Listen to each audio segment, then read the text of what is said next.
కన్న వాళ్ళెవరో తెలీదు, తన కన్న బిడ్డ ఎక్కడుందో తెలీదు, అసలు తనెవరో తనకే తెలీదు. యశోద అక్టోబర్ 6 నుంచి మధ్యాహ్నం 3 గంటలకి మీ ఈటీవీలో.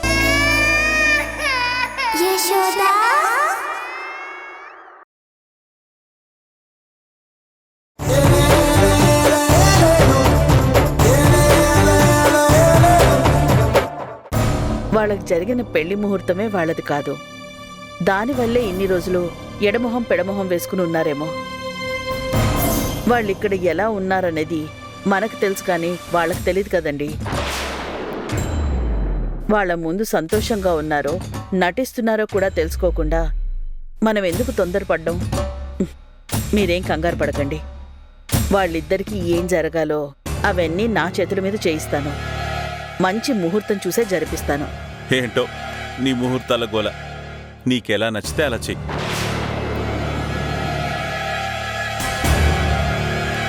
శోభనానికి ముందు ముహూర్తం పెట్టడానికి ఫోన్ చేశాడు కాబట్టి సరిపోయింది.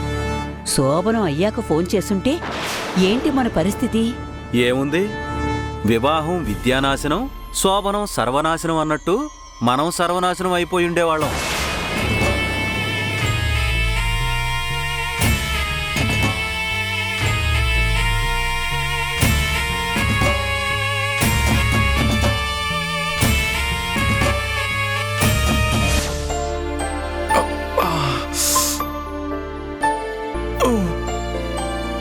ఏంటి సార్, మంత్రసాన్ని ఏమైనా పిలిపించమంటారా? మంత్రసాన్ని ఎందుకురా? ఏదో పురిటి నొప్పులతో బాధపడుతున్నట్టున్నారు కదా. ఇవి అలాంటి నొప్పులు కాదు, కానీ ఇంచుమించు నా పరిస్థితి అయితే అలానే ఉందిరా. ఒక పట్టాన కూర్చోలేకపోతున్నాను, పడుకున్నా ప్రశాంతంగా ఉండలేకపోతున్నాను. ఏంట్రా వీళ్ళ శాడిజం?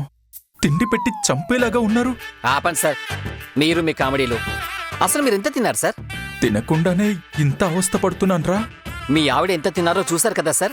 ఆవిడ తిన్నదంతా పోలిస్తే మీరు తిన్నది ఎంత సార్? ఆవిడ తిన్న తర్వాత దిష్టి తీసి పడేస్తారు కదా, అంత తినుంటారు మీరు. ఆ మాత్రం దానికి ఓ మెలిక తిరిగిపోతున్నారు. అవునరా, నేను కొంచెం తిన్నందుకే నా పరిస్థితి ఇలా ఉంది. కనీసం ఊపిరి పీల్చుకుందామన్నా ఫీలు కావట్లేదు. కడుపులో కొంచెం కూడా ఖాళీ లేనట్టు, కడుపంతా ఉబ్బిపోతున్నట్టు ఉంది. నేనే ఇంత ఇబ్బంది పడుతున్నానంటే తను అంత తినింది కదరా. తను ఎంత అవస్థ పడుతుందో పాపం. కడుపు నొప్పితో గిలగిలా కొట్టేసుకుంటుందేమో. ఏంటి ఏమన్నారు?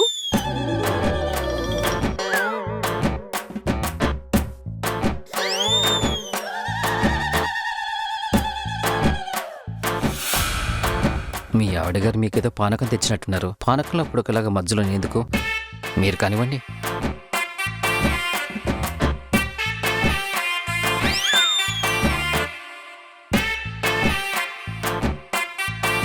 లేచి కూర్చోండి. నేను లేవలేను, లేచినా కూర్చోలేను. అదేంటి? అదంతే. ఇప్పట్లో నా కడుపు వంగేలా లేదు. లేచి తాగండి, 10 నిమిషాల్లో అంతా సెట్ అయిపోతుంది. ఏంటది? తినింది అరగడానికి జీరా జ్యూస్. అసలు మనుషులేనా మీరు? ఎవరైనా ఇంటికొస్తే అన్నం పెట్టి చంపేస్తారా?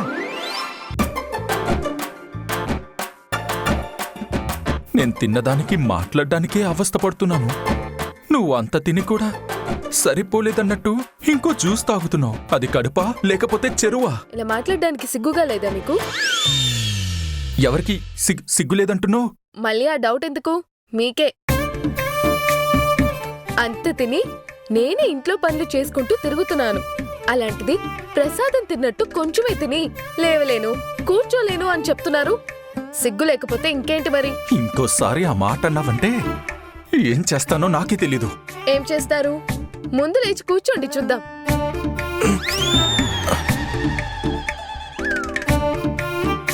కూర్చోడానికి చేత కావట్లేదు, ఏదో చేస్తారంట. మగాడన్నాక ఎలా తినాలి? తినే దగ్గర ఆడ మగ తేడాలుండవని నువ్వు నిరూపించావుగా. ఆడ మగ మధ్య తేడాలుండవని చెప్పడానికి తినలేదు, భార్యాభర్తలు వేరు కాదని చెప్పడానికి తిన్నాను. సర్లే, ఇదిగోండి ఈ జ్యూస్ తాగండి. అసలు నా కడుపులో గ్యాప్ ఎక్కడుంది? ఈ జ్యూస్ తాగినా లోపలికి పోదు, బయటికే వచ్చేస్తుంది. నేను కొంచెం గట్టిగా మాట్లాడినా గొంతులో ఉన్నది బయటకు వచ్చేసేలా ఉంది. ఏం కాదు, మీరు తాగండి. త్వరగా అరిగిపోతే మళ్ళీ డిన్నర్కి ప్రిపేర్ అవ్వాలి కదా. నిజం చెప్పు, నన్ను అన్నం పెట్టి చంపేయాలని ప్లాన్ చేశారు కదా? అలాంటిదేం లేదండి. తిండితో కలిగిన బాధని మరో తిండితోనే తగ్గించుకోవాలి. నేను తాగుతున్నాను కదా, చూడండి ఎంత హుషారుగా ఉన్నానో. మీరు తాగండి, అంతా సర్దుకుంటుంది.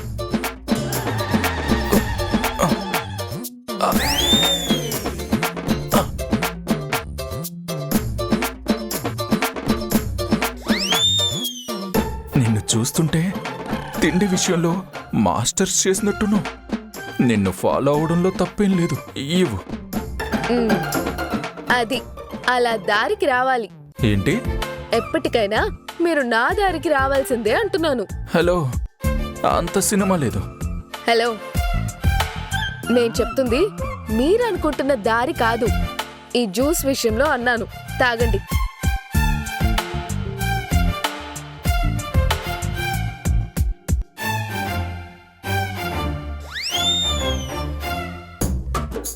ఏంటి టీ తాగినట్టు అలా తాగుతున్నారు?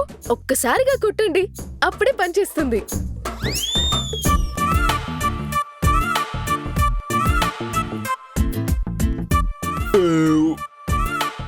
సారీ. సారీ ఎందుకు? జ్యూస్ తాగిన తర్వాత అలా వస్తేనే అది పనిచేస్తున్నట్టు. ప్రతి ఒక్కరికి వస్తుంది. తాగండి.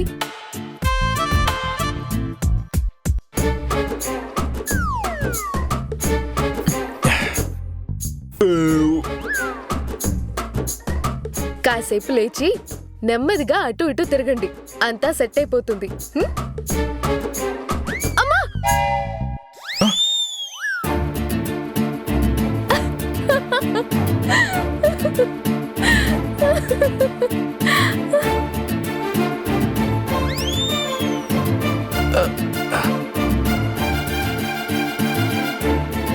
పర్వాలేదు, పెళ్ళం కింద పడగానే పైకి లేచాడు. నీకేమన్నా తిక్క? కింద పడితే పగలబడి నవ్వుతున్నావేంటి? నేనెప్పుడు పడ్డా నవ్వే వస్తుంది. కన్ఫర్మ్? ఏంటి కన్ఫర్మ్? ఇందాక తిక్క అని అడిగాను కదా, అదే కన్ఫర్మ్. తమరి తిక్కతో పోలిస్తే నా తిక్కెంతండి? నువ్వు తిక్క అంటావా? మరి కాక ఓ పిల్ల పడిపోతే లేవదీయకుండా ఏవేవో మాట్లాడుతున్నారు. లేవదీయండి. తిన్న తిండి దెబ్బకి కళ్ళు కూడా కనిపించట్లేదా మీకు?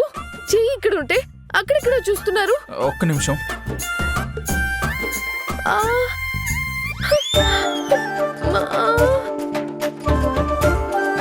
ఏంటి కర్ర తీసుకొచ్చారు? కర్ర పట్టుకుని పైకి లేకు. ఇదేంటి, నన్ను పైకి లేపర మగడని చెయ్యందిస్తుంటే చెయ్యి పట్టుకోకుండా వెళ్ళి కర్ర తెస్తున్నాడు. కుప్పేసి కొడతాడేంటి? నన్ను టచ్ చేయకూడదా? అలాంటిదేం లేదు, కర్ర పట్టుకో. ఓరి దుర్మార్గుడా, కింద పడిపోయిన పిల్లని పైకి లేపడానికి కర్రను వాడుతున్న మొట్టమొదటి మొగుణ్ణి మగాన్ని నిన్నే చూస్తున్నాను. కర్ర పట్టుకో. చూస్తావేంటి? పట్టుకో. లే.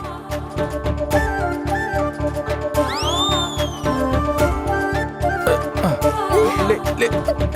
ఓ, అమ్మా.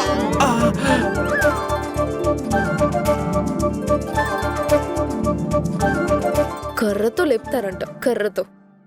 ఇప్పుడు లేవండి, కర్రతో. బాగైంది, దుగులు తీరిపోయింది.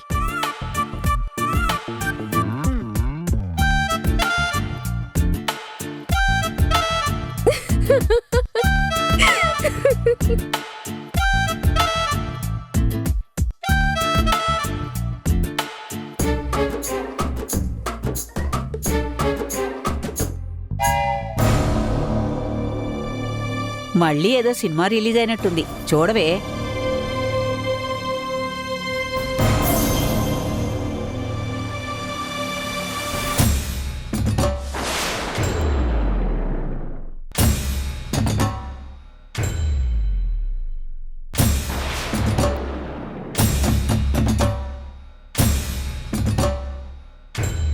ఏంటే ఇది? వాళ్లకుండే స్తోమతికి ఏదో ముష్టి వంటకాలు చేసి పెడతారనుకుంటే ఇంత పుష్టి వంటకాలు చేసి పెట్టారు. చూస్తుంటే నాకు కూడా నోరు ఊరుతుంది.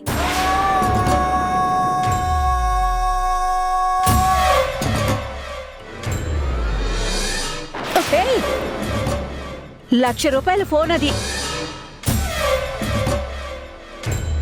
వాళ్ళని చాలా తక్కువ అంచనా వేశాను దేవకి. మనోడక్కడ ఒక్క పూట కూడా ఉండలేడు అనుకున్నాం. కానీ భోజనం వరకు ఉండిపోయాడు. వాళ్ళిచ్చిన విందుని ఆరగించాడు. కింద కూర్చుని తిన్నాడంటేనే అర్థమవుతుంది. వాళ్ళు వాణ్ణి ఎంతలా వాళ్ల వైపుకు తిప్పుకున్నారు. నువ్వు చిన్నప్పటినుంచి వాణ్ణి నీ వైపు తిప్పుకోవడానికి, నీ కంట్రోల్లో పెట్టుకోవడానికి ఎన్ని చేసుంటావు. కానీ వాళ్ళు చూడు ఎంత సులువుగా వాళ్ల వైపుకు తిప్పేసుకున్నారు. ఇంతకాలం అమ్మచాటు కొడుకులా ఉన్నాడు. ఇప్పుడు కొంగుచాటు మొగుళ్లా తయారయ్యాడు. వాళ్ళలా తయారు చేశారు. సర్కస్లో సింహం అడవిలోకి పోతే మన మాట వింటుందా చెప్పు? ఇంక నీ చేయి దాటిపోయినట్టే అనిపిస్తుంది దేవకి. నీ చేతిలో రిమోట్ ఉన్నట్టే ఉంటుంది, కానీ పవర్ అంతా దాని చేతిలో ఉంటుంది. ఇక నుండి అది ఆడించినట్టే వాడు ఆడతాడేమో. అమ్మా, నా కంఠంలో ప్రాణం ఉండగా అలా జరగనివ్వను. వాడెప్పటికీ నా చేతిలో కీలుబొమ్మలా ఉండాలి. ఉంటాడు. అక్కడ వాడంత సంతోషంగా ఉండడం చూశాక కూడా ఏ ధైర్యంతో చెప్తున్నావు? నా ధైర్యం నేనేనమ్మా. వాడక్కడ సంతోషంగా ఉంటేనే కదా వాళ్ళ వైపు వెళ్ళిపోతాడనే భయం.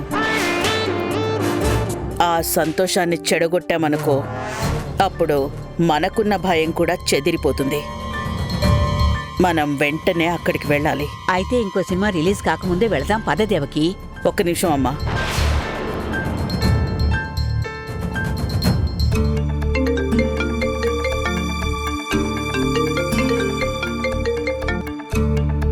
విందు అదిరిపోయింది కదా దేవకి. అసలు మనోడు అక్కడికెళ్ళి ఏ గొడవ చేస్తాడో ఏంటో అని భయపడ్డాను. నేను భయపడినట్టు ఏం చేయలేదు. వాళ్ళతో బాగా కలిసిపోయాడు కదా. అయినా వాడు చేసిన మర్యాద చూస్తే ఎవరు మాత్రం కలిసిపోరు? మామూలు మర్యాదలు చేశాడా వాడు? అల్లుడికి వెల్కమ్ చెప్పినట్టు చెప్పాడా వాడు? ఎవరో హీరోకి చెప్పినట్టు చెప్పాడు. వెల్కమ్ దగ్గర నుంచి భోజనాల వరకు అవే ఏర్పాట్లు. ఫోన్లో చూస్తున్న మనమే వాడికి వాడి ప్రేమకి లొంగిపోయాం. అలాంటిది మనోడు లొంగిపోకుండా ఎలా ఉంటాడులే. ఏంటి దేవకి, అన్నీ నేనే మాట్లాడుతున్నాను, నువ్వేం మాట్లాడట్లేదు? మీరు గ్యాప్ ఇస్తే కదండి. ఒకవైపు ముద్దుల కొడుకు, మరోవైపు మర్చిపోలేని ఫ్రెండ్. వాళ్ళ గురించి మొదలు పెడితే ఎదుటి మనిషిని మాట్లాడినిస్తారా మీరు? సరే సరే చెప్పు. చెప్పడానికి ఏం లేదు. నా కొడుకు ఇంత సంతోషంగా ఉంటుంటే నేను ఇక్కడే ఫోన్లో చూస్తూ కూర్చోలేకపోతున్నాను. అందుకే అక్కడికే బయలుదేరదాం అనుకుంటున్నాను. అనుకున్నా నువ్వు ఫోన్ చేయగానే ఇదే అంటావని అనుకున్నా. మామూలుగానే నీ కొడుకు రోజులు ఒక్క పూట కూడా ఉండలేవు. పైగా వాడింత సంతోషంగా ఉన్నప్పుడు వాడికి దూరంగా అస్సలు ఉండలేవు. సరే వెళ్ళిరా. సరే ఉంటానండి. అమ్మా, వాళ్ళ సంతోషాన్నంతటినీ బుగ్గిపాలు చేద్దాం పదమ్మా. ఒక్క నిమిషం ఉండు, నా టాబ్లెట్లు తీసుకొస్తాను.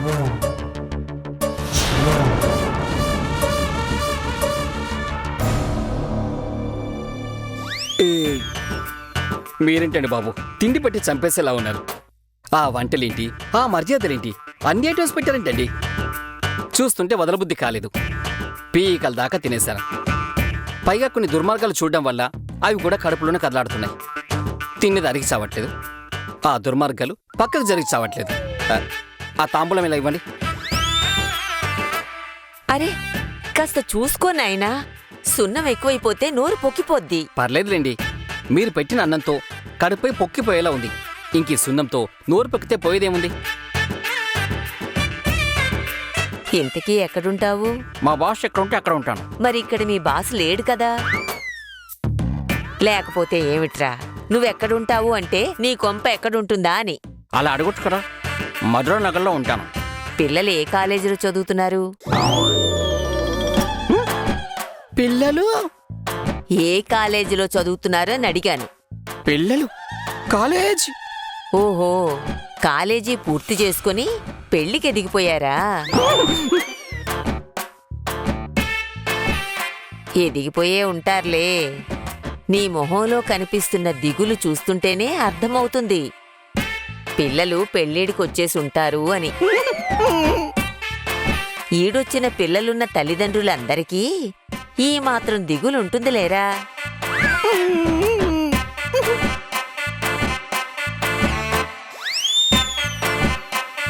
నీకు కూతుళ్ళున్నారా? ఉంటే అల్లుడింటికొస్తే ఇలా అన్న చూసుకోవాలి. చూసుకుంటావులే. ఎలా మర్యాద చెయ్యాలి, ఎలాంటి విందు ఏర్పాటు చెయ్యాలి అని ఇక్కడ చూసావు కదా. గుర్తుంచుకుని నీ ఇంటికి అల్లుడొచ్చినప్పుడు వాడుకో. మంచి మామగా పేరొస్తుంది.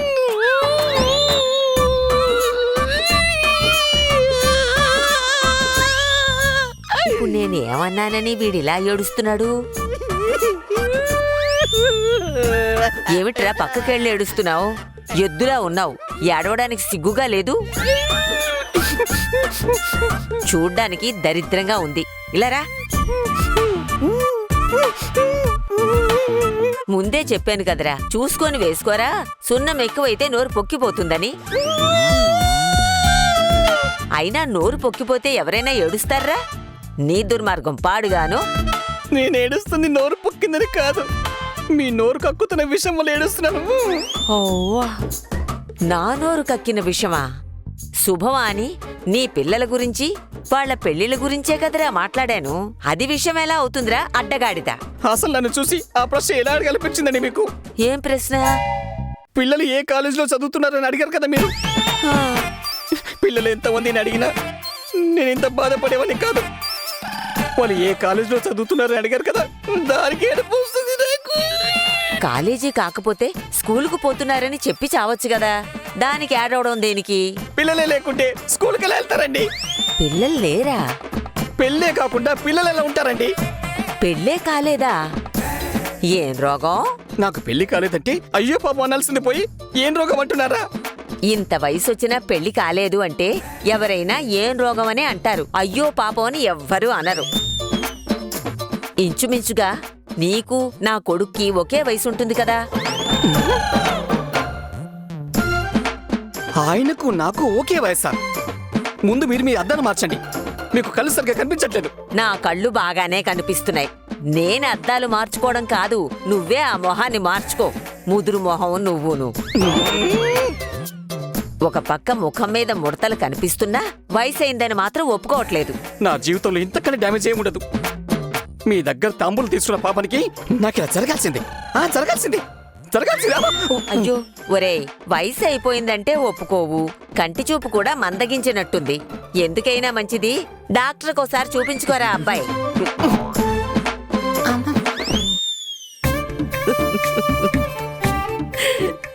ఏంటే పాపం, అన్నయ్యని పట్టుకొని అలా ఏడిపించేశావు? కాకపోతే ఏమిటే, మీ నాన్న వయసు ఉంటుంది, వాడికి ఇంకా పెళ్ళే కాలేదేంట కదే. నువ్వు మరీ ఓవర్ చేయకు. అన్నయ్యకంతా వయసేమై ఉండదు. నువ్వు అన్నయ్య అన్నంత మాత్రాన వాడి వయసు ఏమైనా తగ్గిపోతుందటే?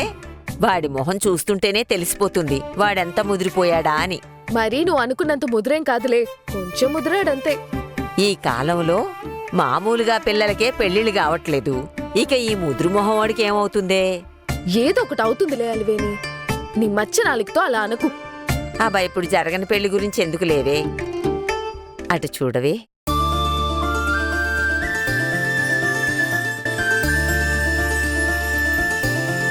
ఇంతకు ముందు ఎప్పుడైనా మీ నాన్న అలా ఉండడం చూశావే? ఎన్నేళ్ళైంది వాణ్ణలా సంతోషంగా చూసి. ఇదంతా నీ వల్లనే. నువ్వు నీ మొగుడు అన్యోన్యంగా ఉండడం చూసే వాడంత సంతోషంగా ఉన్నాడు. సంతోషం అంటే ఇంటిల్లపాది అనుభవించాలి. ఇక్కడ మనమందరం సంతోషంగా ఉన్నాం, కానీ మీ అక్క మనతో లేదే, మన సంతోషంలో లేదే. మన సంతోషంలో లేదు కానీ తనున్న చోట సంతోషంగానే ఉందంట. ఈ మధ్యే నా మర్ది చూశాడంట, పలకరించాడంట. ప్రేమించినోణ్ణి చేసుకుంది కదే, ప్రేమగానే చూసుకుంటారు, సంతోషంగానే ఉంటుంది. దాని సంతోషం చూసుకుని అది వెళ్ళిపోయింది.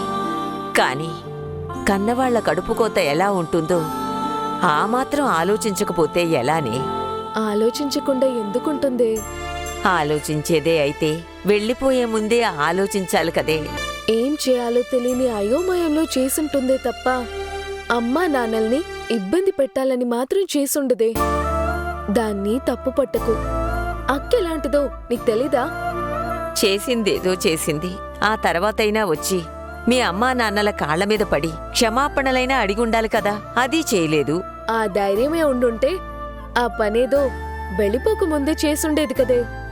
ఏంటో అప్పటికీ మీ అమ్మ బాధ చూడలేక అప్పుడప్పుడు నేను మీ అక్క ప్రస్తావన తీసుకురావడానికి ప్రయత్నించినా ప్రయోజనం ఉండేది కాదు. మీ నాన్న కోప్పడేవాడు, మనసు పాడు చేసుకునేవాడు. వాడి మనసు పాడు చేయడం ఇష్టం లేక నేను దాని సంగతే వదిలేశాను. రోజులు గడుస్తున్న కొద్దీ కూతురు మీదున్న కోపం కొద్ది కొద్దిగా తగ్గిపోతుందేమో సర్ది చెబుదామని చూస్తుంటే మీ నాన్నకి కోపం పెరుగుతుందే గాని తగ్గటం లేదు. మీ అక్క పేరు తీసినా దాని ప్రస్తావన తీసినా ఇక అంతే సంగతులు.